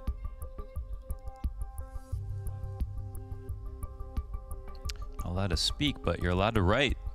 It says, Dear God, I told my family I'd come home with the trophy. My wife won't let me in the house if we fuck this up. I don't want to sleep on the couch again. Please, God, not a loss to Liquid. Do we have a game here? Are they ready? Cyclone. Let it be. Oh my God. Legacy. They're in. Here we are. And they're setting up. They're going to go fast. Yeah, Ultimate has almost 50 kills. They're going to go fast. 20 and 19 as we get into this. Ultimate, I hope you hit this, brother. I hope you're still informed, man. Now on CT side. Liquid wants to go fast. They're walking out mid. Xerxon with the first kill. I guess, huh? Oh, but they stop him. Xerxon stops him. Thick of it, we get first kill to the favor of Maus. It's very useful for Xerxon to kill him specifically. That guy's been the bane of his existence. First to 22 for the win. Shui! No way. How does he hit that? That's a bit of an accuracy that plays into one his more below favor. you. It looks like he Oh, bends jungle that bullet one. around the side. Did he hear the one under For him? Spinks to recover a double. Wait. And Brolin Does he hear him? But Shuhei Oh my God, the net. Brolin. Even though his teammate dies with bomb towards connector, at least he gets the free kill back, and he's gonna know damn well that Spinks was over towards that jungle. I mean, getting this bomb back though is going to be its own issue. Peaks. All coming in. Torzy gets that kill, and it's great here for Maus. It's match point for especially Maus. with that initial kill from It's match Xerxon, point, guys. Swinging it out of connector early. It's actually match points. And Torzy wants to end this game here and now, 21-19, after an absolute saga of a match. Instantaneous aggression. And before this last overtime, I couldn't see why they would end it, because Liquid, it felt like in general, were just so consistently good at countering their game plan. But now that Maus have made adaptations and they're getting better at the 5v4s and understand what Liquid are doing to win mid, it feels like they deserve it. This last overtime timeout is going to get used for Maus. I guess they couldn't talk during the tech timeout, so the coach took a timeout just to be like, yo, I seen some of this shit. Use it if you guys want it. Maybe that's all it was. Holy fuck. This round seals the deal for Maus. If they can pull it off, they've got a 2-round gap.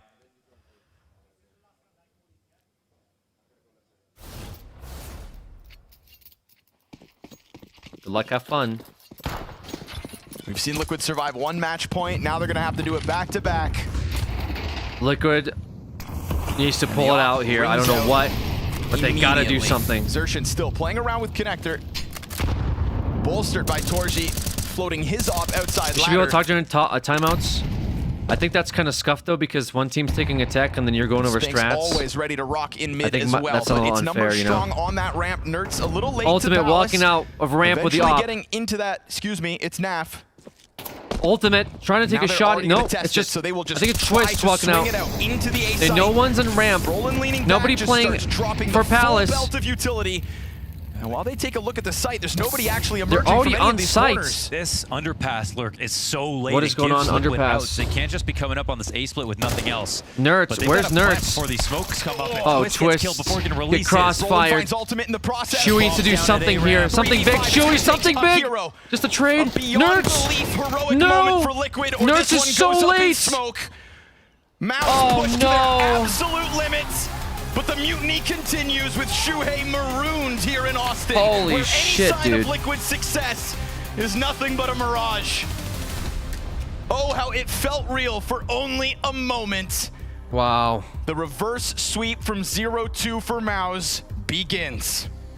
What an amazing moment here for Maus. I feel so terrible for Liquid because not only did they impress back on Nuke, but they actually got map point first here in this 3-map series. They could have closed. They had lots of chances. They tried. But to beat Maus as they got better, well, that shouldn't have been even possible if Maus were playing at their peak form. Amazing try from Ultimate as well, who put up damn near 50 kills in that Ultimate overtime. went hard, Just beautiful dude. stuff. Just a departure, hard. from the major that still leaves us with so many questions, because we get that flash of Ultimate. This godlike final map is, again, just a reminder of what could be if he gets it all together. But we don't know what will be of Team Liquid after the player break, if more changes are to come, if the rumors are to be believed. And the same could be said with Naf. There were moments of brilliance yet again. Over towards that B site. Stellar holds, but it's just not enough for Team Liquid. Ultimate and so the struggles continue. His ex-teammates with a 2-0 record over Shuhei. Liquid find themselves eliminated here at the Austin Major, but putting up one incredible fight here on Mirage towards the end of it all. Shuhei, just talk to me about the emotions and what's going through your mind right now, mate. It's hard to say. I don't know, really. Obviously, it's very tough to lose. Obviously, in that style as well. I think that we played really good as a team. Some of the best Counter-Strike we showed at this event in the last 2 maps. Yeah, we were just really close, but I guess so far away as well. You've clearly been working, though, on your Nuke and Mirage coming into this, right? It wasn't looking good for you guys even when you were leading this team as well. Was that, at least after Nuke, gave you guys some positive, like, mentality to come into this game, knowing that, like, okay, look, what we're working on, what we said, it's actually happening? Yeah, I think when we reached Nuke, actually City side even does too. We felt like it clicked for us. Okay. Exactly what we needed, what we were looking for in the first 2 games yesterday, and it didn't happen. It clicked for us on the Dust 2 City side. We couldn't close it out on Dust 2, but then coming into Nuke, we felt a lot of confidence. And we knew that we wouldn't win there, and if we continue our game in Mirage, we would have won as well. But that was not the case. They were just a better team today. And in terms of you saying they're the better team, that's obviously your old team as well. Was there some emotion? Was there some extra like feelings within this game? Oh, of course. It's a normal thing in competitions. You play against your ex-team. Obviously, there's some adrenaline. There's some love-hate on a server. You would always want to win against them. Today, they're on top, but it's going to be another time for me. Now, for going forward, obviously coming into this major, everyone's talking about how good this bootcamp was, you signing now for the team. Obviously, this is extremely disappointing for you guys. What does this mean for the next steps? Well, obviously a break now. One of the main things we need to work on is how do we get, or how do we start off the tournament correctly? Because I feel like if we started off the tournament correctly here, which we had a chance to do so, I think the results would have looked a lot different. Tough game, man. Tough game for Liquid. I think we have the potential to do so. We showed it in practice. Now we just need to convert it to officials. And lastly, anything you want to say to all the supporters and fans out there? I'm sorry to everyone that was wishing we would be in the arena, that you guys wanted to see us in the arena. Yeah. That was also our dream. At the end of the day, it's every Counter-Strike player's dream come true to play in front of arena. We couldn't make it this time, but we will for sure make it another time. Thank you for your support. And there we have it. That's the end of Liquid's road here at the Austin Major. Well, I took the words right out of my mouth in that interview. Best 2 games of Counter-Strike they played at this event were the last 2 maps that we've just seen from them. But you know, the painful side of that is if they'd played like that on day 1, they wouldn't even be in this situation, Maui, and now eliminated from the Austin Major. Sure. I mean, Ultimate had more kills in that map than he did at all of the other maps combined at the Major. I mean, It was a brilliant performance from him on an individual level. The 4 match points that Liquid had, they're going to be looking back at. Yes. Because that was from we're so back to it's so DeRover. They had their they had their 4 chances to close out this series. 2 in regulation, 2 in that first overtime. Those missed opportunities. God damn it. Yeah, an unreal performance from Ultimate. Twist had some incredible rounds as well. Nerds, Shuhei, Nav. I mean, everyone on the Liquid side stepped up when needed in that 3rd map, but the experience from Mouse just proves too much. And I think one thing that showed that example out of that tech pause, the exertion push down con, just like, you know, no good reason, full W, swing for a fight right out of a tech pause, you're going to catch someone sleeping. I also like that they made adjustments. I mean, they didn't let Ultimate beat them the same way 5 times in a row. Yeah, they finally put Torji down there to put a stop to the peak. They had some counters eventually. Yeah. I feel like Cyclone probably was giving some great input, and those kind of moments are why, you know, I do rate Cyclone highly. I do rate this Mouse team incredibly highly. I'm really impressed, though, with how Liquid was able to push Mouse to the absolute limits here. Everybody was really actually putting in a really good effort here on the Liquid side, despite the L. Completely agree, but we're going to switch things up and go on to more of the positives here. We've got a live Mahone Zone with Brolan. Yes, that's right. I got Brolan next to me. This is a really long overtime game. What we're actually going to do is have Brolan sit next to me here. We're going to watch that final round that they just played. So Brolan, first of all, congratulations. Thank you. Must be a huge relief. What we're going to do essentially is just watch your POV for that last round. And yeah, just give me your thoughts on what was happening. Obviously, it came off a bit of a long tech pause. So yeah, just talk me through what was happening here. No, I think just obviously it's a mental game from now. I think it doesn't really. I think the team who wants it more gonna win the game basically. And yeah, I think there's many rounds that they were committing middle, for example, from underground and top mid, and maybe it's gonna be a change now because Surgeon killed him in middle last round. And I don't know. I saw Naf doing this Heishi from Palace sometimes, and then when he's doing the Heishi, they always went A. It was maybe 1 or 2 rounds before it, and I felt like, okay, boys, it's gonna be A here, and I was really confident they're gonna be A here. And then I saw two slope up and 1 Palace, and then we know that there's gonna be an A round. And yeah.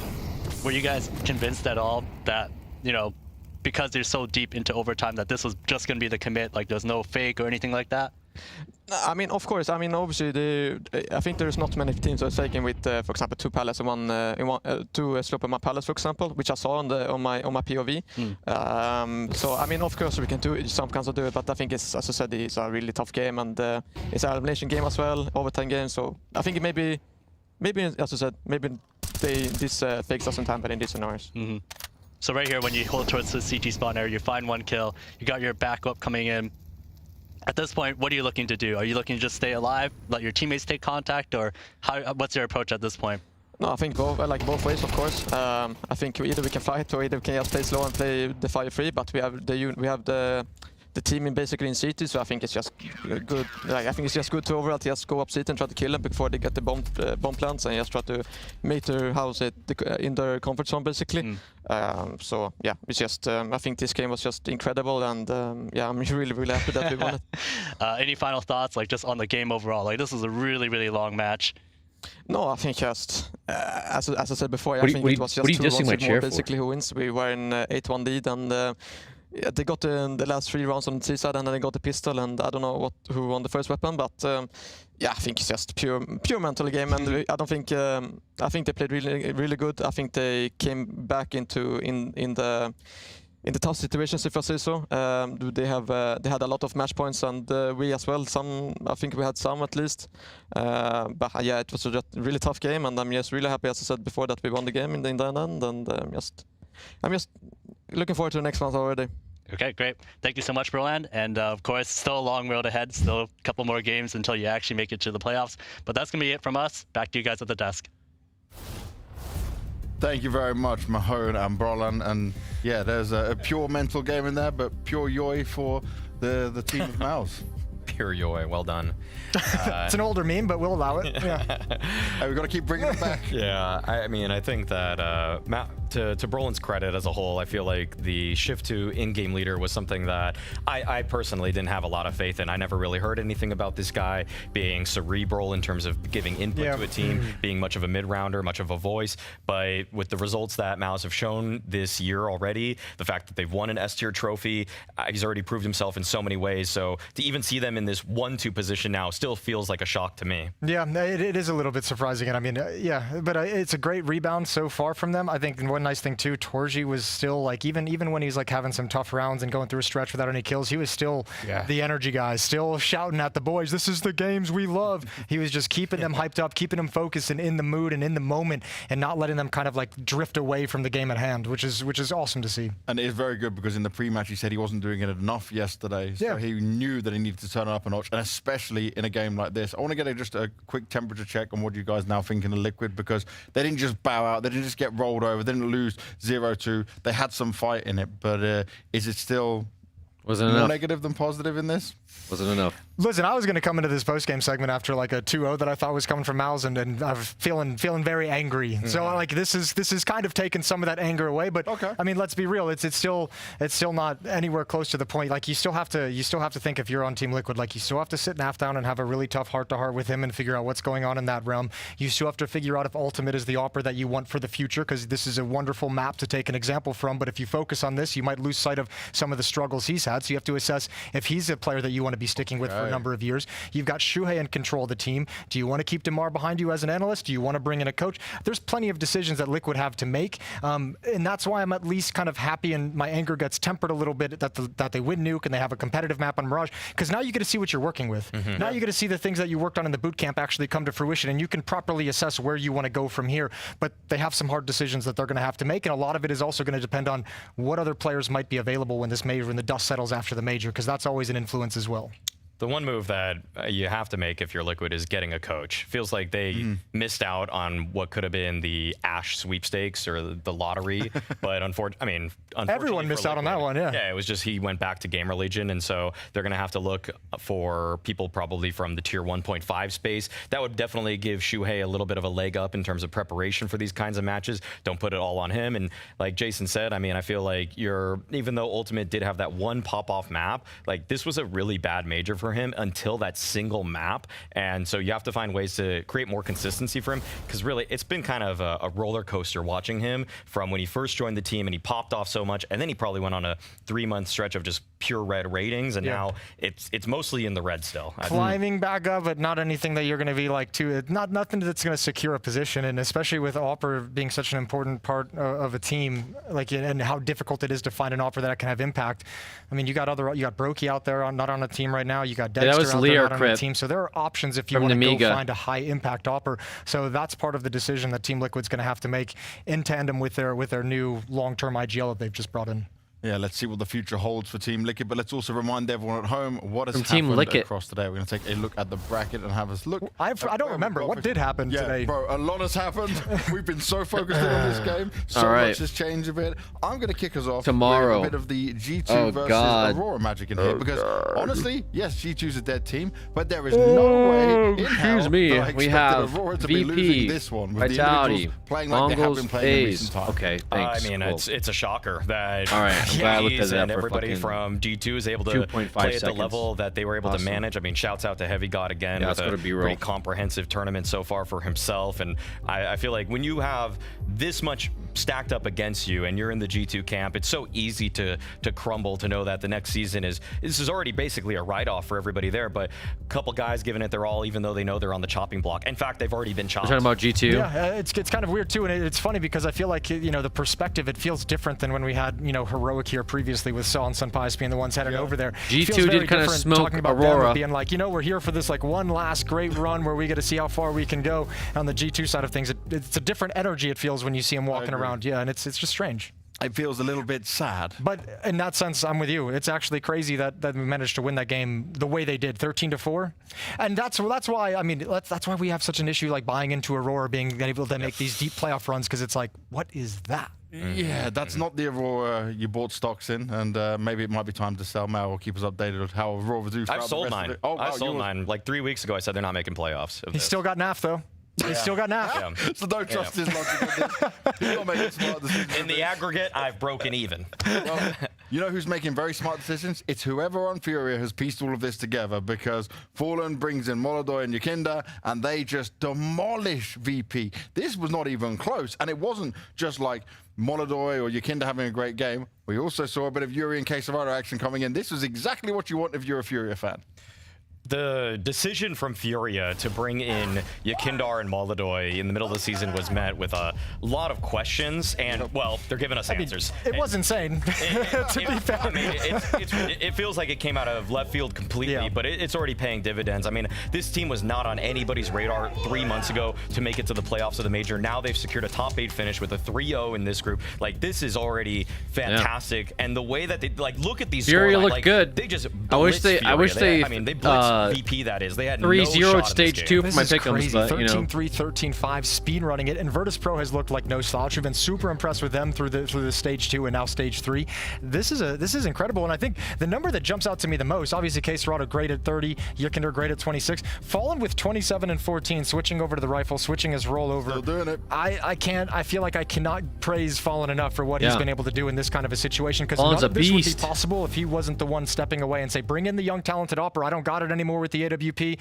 I'll switch into whatever role is needed, whatever role you guys want me to play. And he's thriving in it. I want to ask this for you guys though, right? someone or some other big teams missed the boat on Molodoi, right? Someone, especially in the CIS region, maybe didn't see the potential of this. CIS That's region. a big loss to have, where Fury have just seen him, taking advantage of it, got it in their way.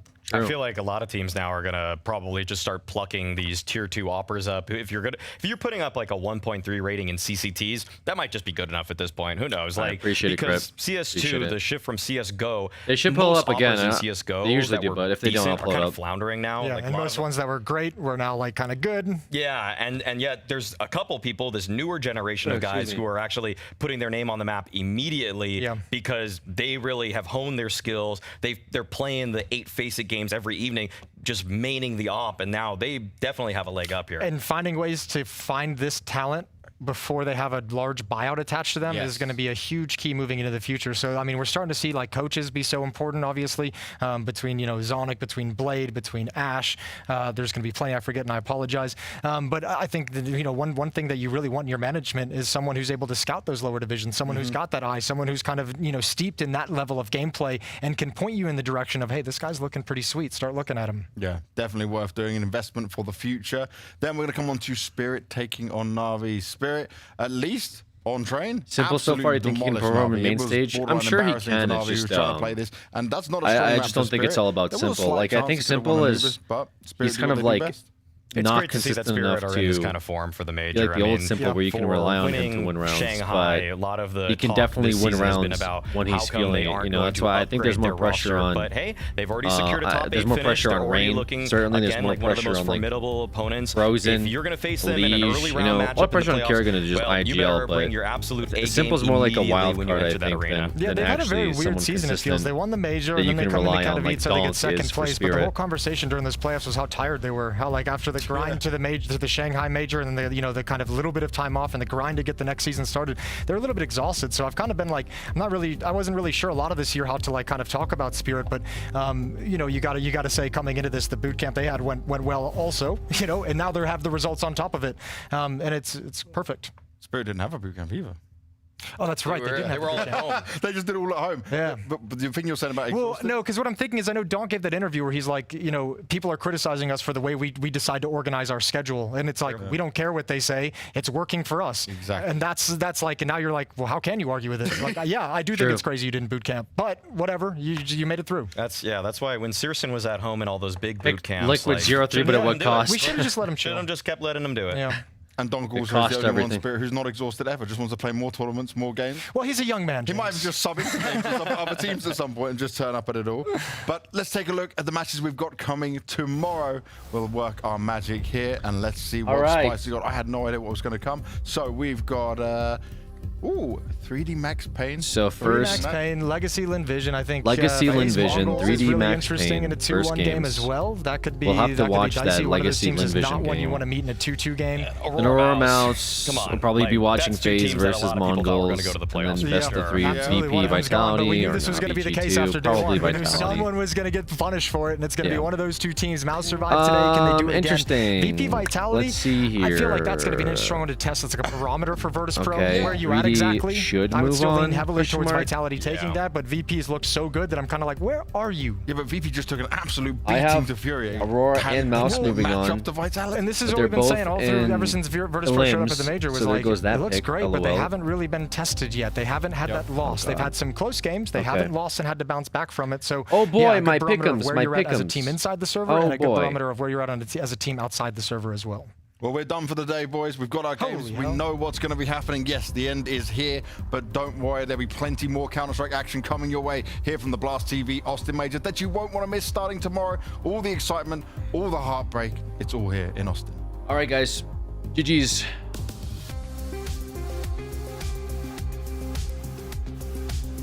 What is this? Okay. I don't know. Anyways, GG's. I'm gonna be back tomorrow, same time, for these best of threes. We'll have. Take a look at this again. We'll have 1, 2, 3, 4, 5, 6. 6 best of threes going on at the same time, basically. 3 teams will advance, 3 teams will be eliminated, and then we'll have one more set of best of threes on Sunday. So it should be pretty big. And then those teams is who we're going to see qualify for the playoffs, which will air on the 19th. It's next Thursday for those in the U.S. Next 19th is the start of the playoffs for the major, with a $1.2 million prize pool. Pretty crazy. It's been pretty crazy so far, so exciting to see. Last game with Liquid was pretty fun. I'm sure we're going to see some more exciting games tomorrow and the day after. So, GG's, y'all. I'm going to go get some food. I'm going to chill out. Going to do my laundry. All that good stuff. So I'll be back on tomorrow at same time.